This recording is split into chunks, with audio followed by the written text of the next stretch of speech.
Pas de déferlement immédiat de tweets ou de déclarations comme nous l'avions vu lorsque le projet de loi sur le Brexit avait été voté de façon dramatique au Parlement.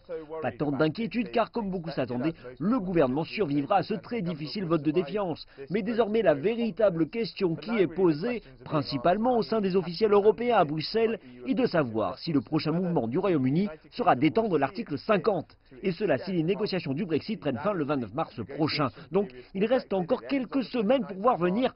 Ainsi, il y a des chances qu'ils aient besoin de l'étendre afin d'éviter un scénario sans accord. La chancelière allemande Merkel déclare qu'il y a encore du temps pour de nouvelles négociations, mais si c'est le cas, un accord de toutes les capitales européennes sera nécessaire. Le gouvernement britannique doit désormais adopter les décisions qui découlent. En tant que membres de l'Union européenne et institutions, nous continuons de travailler. Tant les États membres que les institutions européennes adopteront des mesures visant à minimiser l'impact potentiel d'une sortie sans accord. Et désormais, l'Union européenne a déclaré que le Royaume-Uni, le gouvernement, doit revenir à la table des négociations et expliquer ce qu'il veut faire avec le Brexit. Comment il veut procéder.